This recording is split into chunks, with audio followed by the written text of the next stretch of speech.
Tubig na ba lumagit kung paano siya i-adjust in your steam table? Alam mo na kaganda ng planta dapat may boiler. Boiler is steam na ginaproduce, steam kaya post controller ng steam. Okay, so kaya importante na ginatreat ang water na masunod sa boiler. Ginatreat na ma-sure ang solids, conductivity, nitrates, kung ano transfer, sila,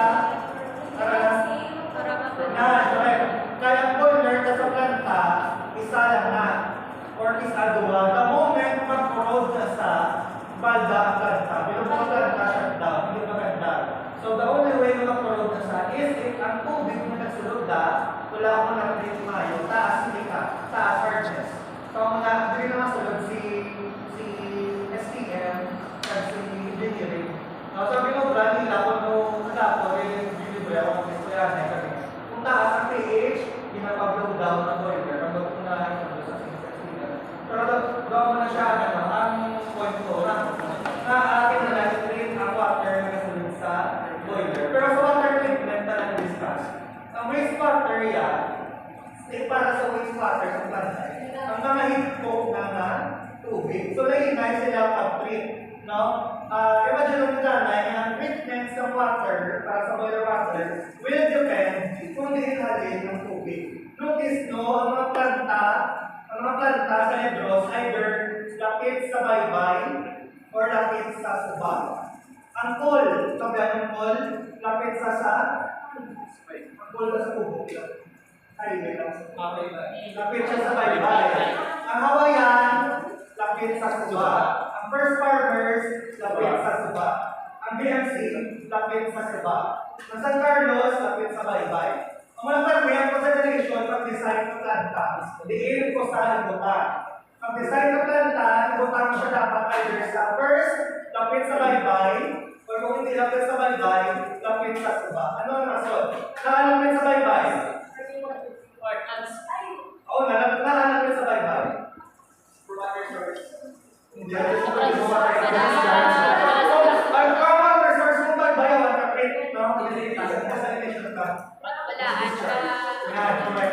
Kahit parang may kabuyan ka basta ba? Secret nila tinawag nila ng bago, wala sila kaboy. Wala sila kaboy sa water sa baybay. Pero mga gina-check nila tubig sa baybay. Ay, siya ng alcohol. Kung mag-process siya ng alcohol, may mga issue ng mga slime ng pang-ball, talawag ng mga water sample. Gina-check nila na ako din ba ako kaboy. So, gina-check wala na lang ako ng rason. Kung hindi ka lang sa baybay, lapit ka sa subak, kalapit ka sa subak. Kaya para may water source. Tingnan mo water source. I-click ko na lang. So, kung lapit sa subak, na discount, high surface water. Kung sa case naman ni Paul, sa case ni Paul, sa case ni San Carlos, lapit sila sa baybay, wala subak, yung napakagila is deep well, groundwater. So, ang mga suggestion mo, either surface water or groundwater. Kung groundwater taas iron, so dapat yung mga treatment practices, filtered man to ibang iron. Kung surface water taas hardness, so dapat ang wastewater ay water treatment na nakalupan hardness. Pero discuss na sa next week, kung nakakadamay ang wastewater. So, dahil ko masudon si Philippine Clean Water Act, tandaan kayo, magawa sa board exam or gagawa sa board exam. RA, Republic Act 9275, the Philippine Clean Water Act. Tama pa sila may air, may hazardous waste. Ang hazardous waste, hindi naman ito sa address 6769, RA 6969. Basta ang RA 6969, hazardous waste of the sige, pero ang water 9275. And then from water 9275, dapat nagaling ang daw 2016-08 or DNR Accounting Order 2016-08. Kaya importante rin sa, no? Importante rin sa nagaling outline ng mga water body classification. For example, for fresh water, may class AA, class A, class B, class C. For fresh water. For marine waters, may class SA, class SB, class SC. Kaya importante na sir, na ginag-classify back fresh water na may classification lang sa marine waters. Kaya for each classification, dahil lang ang limit sa for example, DOD, No? For BOD class AA, dapat 1 milligram lang siya. No? Pero for class SD, dapat wala na rin yung BOD. Or hindi ka wala din ang control ang BOD. And same for the rest of the parameters. Pero ako na balik, kung mag-check ng later on sa my body or late, i-identify mo siya kung ano siyang class. For example, late. So, din na siya matupa.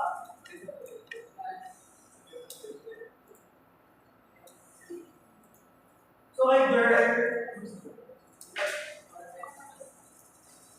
sige, ang month late crunch, dili sa matupa, sa SD. No? So, mag-check ka sa SD, sa month late crunch, ilang tao na. At yung mga basis sa month late crunch. So, dapat, example, kung tubig sa month late crunch, kanan yung parameters, mag-call din. Hindi maglapaw.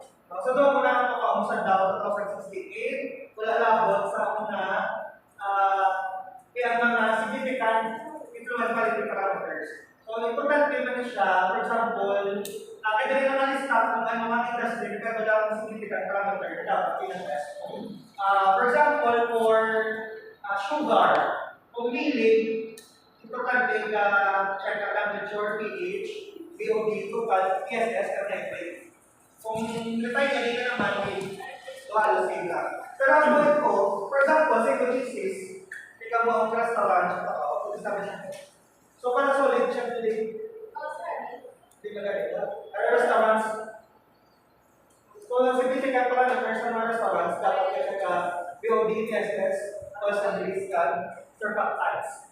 So, mga significant parameters in the sense na sila na ang gina-check ni DNR. Pero ikaw as company, for example, sa Sugar Central, ang mga gina-check ni DNR. Pero sa Sugar Central, dapat pala si analysis, no? Analysis ka ibang parang sa quality control or para hindi ma-follow ng boiler. Pero kung DNR lang ang concern, wala na ginagawa DNR. So, kung ikapi, gusto ko ma-solve ang marine waters sa fresh water. Pag ako na-check sa identification sa water body classification sa fresh water na marine water. So, I think there lang na naman sige RA ano to? Ang Philippine number app? 927 time. Okay.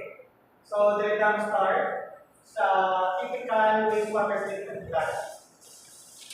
Ako ang SIT 2 Camtech po second year. Kasite ko sa airport. Pero sa sewage treatment plant sa airport. Ako lang isa. Pagsulod ko sa airport entrance, mga halin din pakanto ako sa Oxford na lakat. Pero open ay yung malaki pasilungan, nagiging bigat. And then, pagkagusto ko, mapulig na bumutulong sa mabaw na wastewater sa mabaw ko. That time, kaya school ko lang wala ang idea sa mga process, pero ang bisa nila ginagawa. Ang ilan kami na-create ang sewage treatment plant, is meaning ang tubig galing sa CR, kung ano wala sa airport. Pero ka yung industry niya may. So kung i-analyze ka, ang first step na determine sa sedimentation. So, ang tawag siya permanent treatment. After sa sedimentation, may activated sludge na. Activated sludge and excavator. Siya ang gamit up sa secondary treatment. And finally, after sa activated sludge, pakanto siya sa tertiary treatment. Dili na ang chlorination. So, unang taon na ang flowchart, wastewater niya. Unang taon na ang flowchart, always din siya mag-start sa sedimentation or chamber screening siya. Sedimentation, meaning, in essence, ang wastewater treatment dili, more on pasettle lang sa mga solids or sa mga sludge, sa mga lupa, sa mga tahi. No? Or kung sa mga kumaling ka sa central na wastewater, lupa, kumaling ka sa domestic wastewater, tahi. Pasettle na siya ng pasettle, basta naman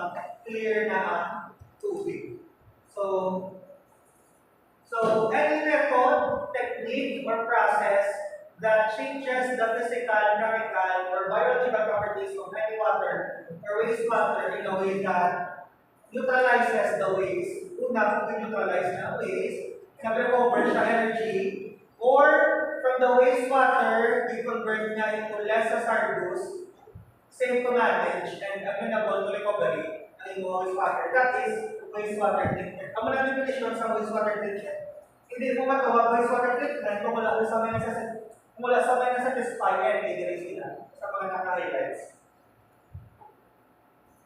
So, general types, either physical, chemical, and biological. Take mga bata physical, absorption is a physical treatment. Physical lang siya. Ang problem sa absorption, may pag-absorb mo sa pollutant ka mas dapat. In-absorb mo lang sa single absorbent, pero wala ko siya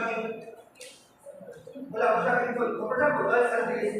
Oils and grease lang sa dapat. Nakakasunan siya sa tubig, puro marala sa dapat na oils and grease. Ang problem sa chemical, ang pagkabala chemical treatment na gamit ka chemicals, meaning chemical reaction.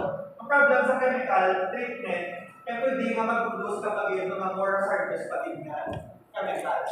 Ang problem sa biological, gagamit ka ni bacteria sa biological. Ang problem sa biological, kaya ang iba ng bacteria, hindi sila na-survive sa wastewater environment. Or ganapatay sila sa pollutant sa tubig.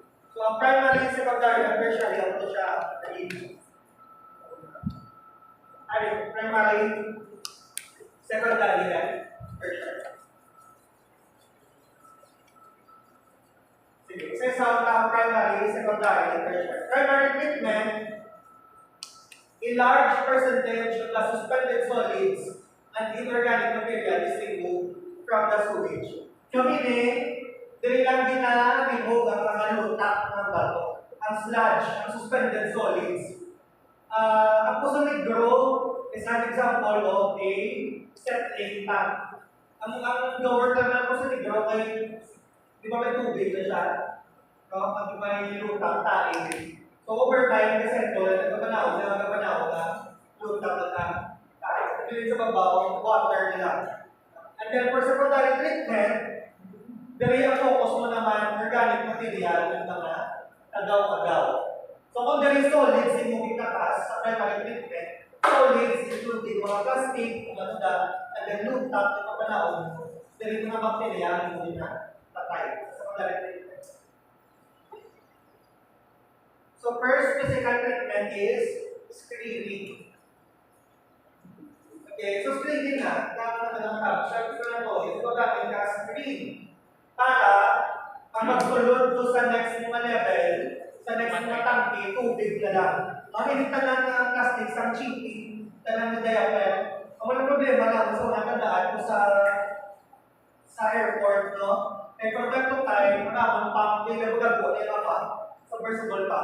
Ang mga tangke, nagdaludutan. So, dito na diretso, ang mga wastewater, ang bumper di kakabara, nadamo, diaphragm, or buhok. Mga buhok lang nagkakabog-labog. So, gusto po ng pump, so from time to time, hinahalas naman ang pagpababaw, tiluan, balik naman sa dalawang kilo, para mag-resume lang ang operation. So, ako ng problema, may sa mga nag-screen. So, kapara siya. So, if you notice na laylay siya ang schematic diagram, always the first step sa wastewater treatment is screening. So, ang purpose ng para proceed sa next na treatment, tubig na lagi, wala na mga basura sa mga dato.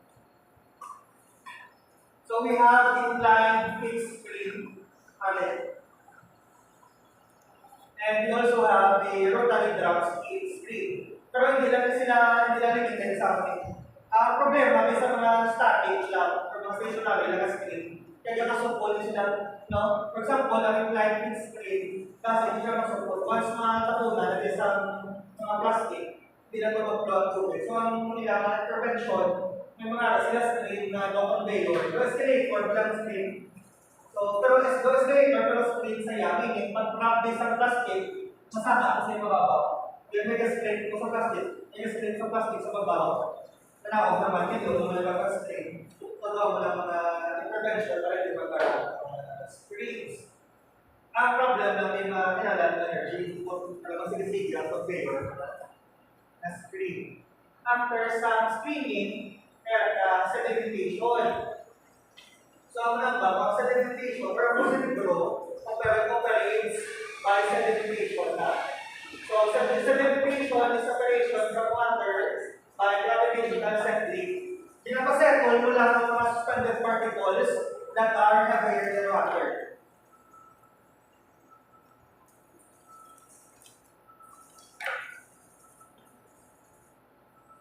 The term settling and sedimentation are used interchangeably. So, wala ba settling tank, kaya sana may nakatapos settling or sedimentation sa Japan. So, ang example sa settling tank. Dali ka sulod ng wastewater. Pagsulod sa wastewater, since it contains suspended particles, or mga bugat na particles, pagsulod nila ang mga bugat na particles nag-settle or nag-sediment, nagpanaog. Ang mga lunang TSS, pagpanaog ng ila, so may build-up ng isang lunang or sludge na loob. Ang build-up na dami na scrape na sa rin, katiyog na siya. Muna ka may mga daw scrapers. Kaya ginascrape niya ang mga ang sludge or ang flux na nakadagdagan sa wastewater. So, ang galapos na ito sa tiyak, tinilog na mga ito, or di matilog, but wala na lugo na ang TSS or suspended solids. So, gawin lang idea sa settling. So, nga, the particle size can time to settle. Kung mga pores sand, fine sand, wala ang problema. Kaya kung balas nila ko, it only take 3 seconds for the balas to settle. Ang problema sa sedimentation, it becomes impractical or inefficient kung tamaan nakagamay ang particle size. For example, sa case ng silt, ang silt daw yapo kung na siya. Pero it takes 33 minutes para sa yapo na mag-settle down. Compare sa balas na 3 seconds lang. How much more kung bacteria? Ang bacteria, para manaog siya sa dalong, takes 55 hours. Kung mga colloidal na particles, even 6.3 years. So meaning, if you are designing a wastewater treatment plant, screening ang first step, no? Screening para ma-screen sa mga plastic, mga diaper. Then sedimentation or settling tank. Settling tank para ma-settle ang mga solids. Pero hindi ka dapat mag-stop sa settling or sedimentation. Kahit ang imong wastewater, contain na siya bacteria or colloidal particles. Meaning, hindi ka pwede kawalan 6.3 years. No? 6.3 years para mag-treat ng butyle ng tubig. So, hindi na siya practical. So, meaning, pwede ka ka-stop 33 minutes lang sa sedimentation as palandangin mo nga. As palandangin mo nga mapa-settle. After 33 minutes, proceed ka na sa next na treatment. So, ano ang next na treatment? So, by 33 minutes, wala ko na filter out ang bacteria, wala ko na tatas ang bacteria, as palansin na ako tatas. So, ikaw din ang tama na. Sa tank, 33 minutes, nag-settle sa dalawang sand, lumang, or sand pa sa textile. Pero sa tubig na tawag pa pala na mga bacteria at colloidal particles. Now, how do I get rid of the bacteria? Nakarap ako sa tubig. Except na mawala ko kayo 6.3 years. No? For sure, hindi na magulat 6.3 years para mamatay ito ang bacteria. So, ang ginograda, sa sedimentation, ga-introduce na coagulation, coagulation. Technique lang sa Japon, essentially, sedimentation ng isa. Pero explain ko na akin na lang naman, coagulation, coagulation. So, the process of sedimentation can remove about 20 to 40% of the BOD file. Ang mula itong sedimentation, na lang sa trillium lang. So, it can remove 20 to 40% of the BOD file and 40 to 60% of the suspended solids. Ang mula niya capacity sa settling or sedimentation. Pero kung dugangan mo sa coagulation and flocculation, it can remove up to or more than 80% of the suspended solid. So meaning, ang coagulation and flocculation, bulig sa sedimentation para mas mapadasig ang pag-suspend sa mga solids. So ano ang coagulation ka? Flocculation. So we know from the table kanina na settling or kadasigon sa pag-settle sa particulate matter depends on its particle size. So kung tama na nadamay sa particle size, tama naman kahinay sila sa settling or solidification.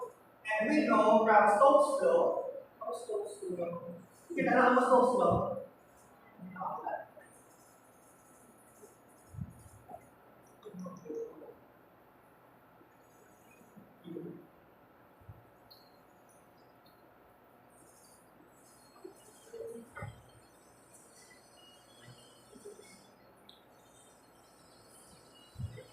Sige, ang Stokes' law.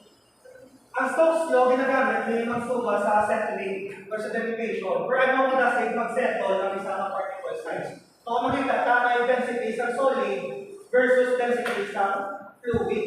Ang fluid, kung water siya, kung mas water siya, yung density sa water. Ang solid, density sa particulate matter. So, wala tawag taga, ang formula sa Stokes' law.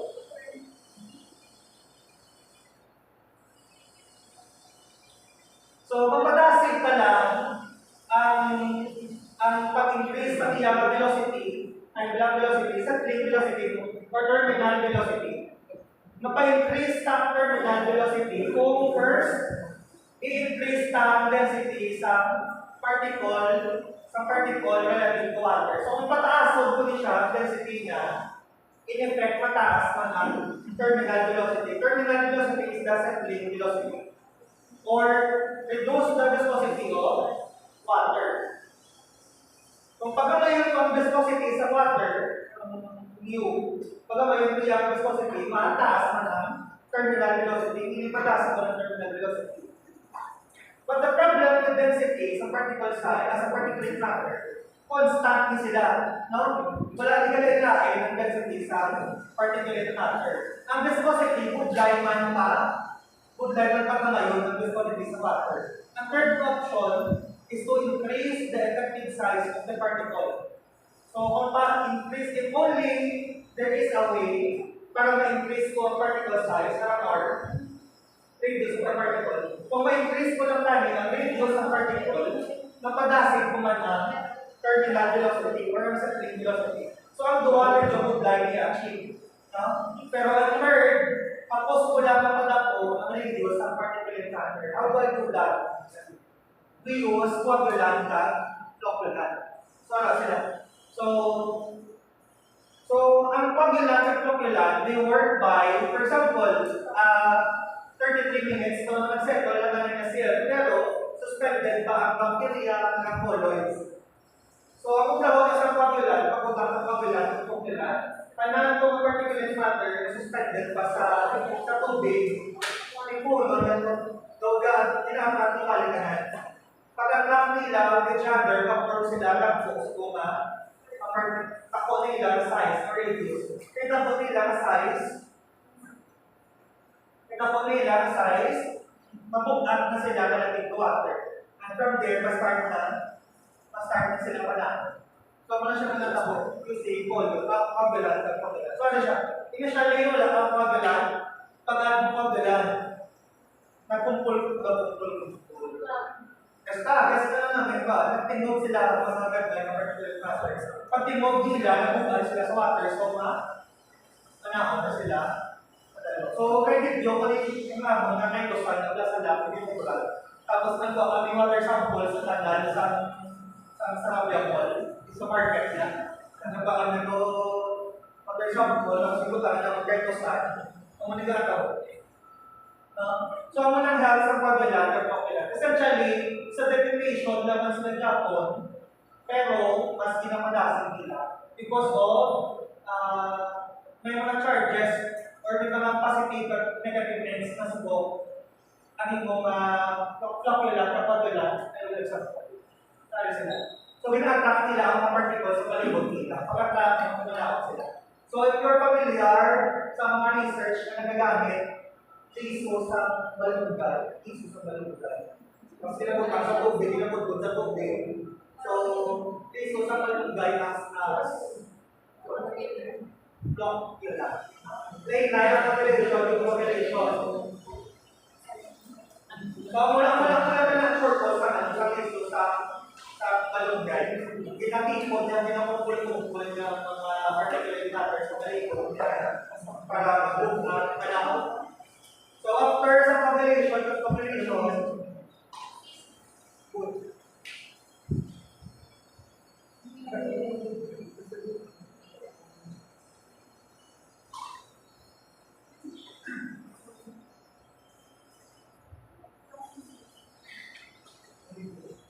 sige. So, isa sa mga steps sa wastewater treatment. Anong first step? So, screening. Ang first screening. Sedimentation. Sa sedimentation, pwede kang saan, kumagalan ka, para mag-gassing. Ang problem, hindi mo pa na siya ma-dispose sa kanal. Kaya wala man ang goal sa wastewater treatment mo. Paano ko siya i-dispose sa body of water? Hindi ko pa siya ma-dispose sa body of water kay taas pang yan na bacterial load. So, okay na itong tinloan para show tinlo natin solids. Now, nakakas ko na sa screening, sa sedimentation, sa coagulation, and population. Now, how do I get rid of the bacteria? So, ang ginagawa sa bacteria is ion process. Wala lang sa PowerPoint, pero ginagamitan activated sludge na process. Anong activated sludge? So, ano sa buong suction na tubig mo to, bacteria na lang ang ana. So, activated sludge, pinabuburan mo sila nutrients ng bacteria. Molasses, pero may nutrients para sa bacteria. Anong purpose ng nutrients? Ang purpose ng nutrients ay para magpagsik ng bacteria. Magpagsik sila, hindi sila magpida, hindi sila kaon sa mga particles sa palibot nila, even other bacteria. So, kung magtaon sila mabugat man sila. Mabugat nila anaon na sila, malugdag na sila. So, may input sila sa sludge para sa dalawa. So, wala man ang activated sludge. Now, pinabuburan mo lang ang bacteria para magtaon sila sludge, magtaon sila ng bacteria, mabugat sila, manaon sila sa dalawa. So, tinilok na ito sa mga tubig sa baba. Ang final step na lang na chlorination or pinapalabay sa UV light. So, muna na ang next step sa water treatment. Ang wastewater treatment, naging example sa dugo para lang niya sa domestic wastewater. Assuming wala kaya heavy metals. No? Mag-yung heavy metals kapag sa airport, kang wastewater treatment. Unless yung mga pinapamusod, doon dapat niya mangihip kung may heavy metals. So, kung domestic wastewater lang, wala kaya heavy metals sila, organic solids lang na bacteria, treat. Pero kung mga mining industry dati, lain naman, may mga techniques man for organic pollutants, may mga techniques man for heavy metals. Or more or less, for wastewater treatment yan. Ang simple lang, ako na siya. Okay, so ang ginagawa sa mga planta, wala nang nilagay na dispose sa tubig or sa bodies of water. Iba, i-dispose nila sa kablo or kumayan para manamag namin ang tubo sa tampo. Ang mga sludge na lakwa, sir, ang mga sludge na lakwa din na ginagamit.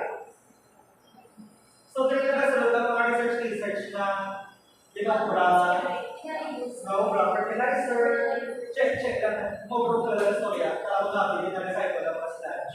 Pero ang totoo, wala na dito ka. Ang URC na Carlota, pantay, manakpan sila manila pa wastewater. Nandito lang, inahaboy nila ng suba. Kahabot sila tubig, ang ginawala nila sa suba. Kaya URC lang sila sa doon nila so problematic, manitya ko lang ang industry sa wastewater treatment, paano nila ito. Kaya ang style na R&D, may tubig ka nabilin, gina-concentrate nila, concentrate nila pa, gina-evaporate nila tubig. Pag evaporate sa tubig, meaning malapot na sa mga taas niya viscosity. Ang tawag nila binas. Kung na siya sa distillery, binas. Ang binas na molasses ng tsura, nakita ako molasses na basta daw concentrated siya na ito. Ang binas, puno lang, gina-fuel nila sa boiler. Ginagatong nila sa boiler. Para kung itaas sa kung carbonation material, no? Pero kung daw, check na. So, ito yan, sarap na behavior cycle ang binas, pero hindi siya in-boiler. So, mga ito nila, zero waste sa mga plants. Para wala kang naging ng waste. Okay, so for this one, madala ko siya sa exam ng ang daw 2016, especially ang mga classes ng wastewater. Tapos ang steps sa wastewater treatment. Next week, ma-discuss ko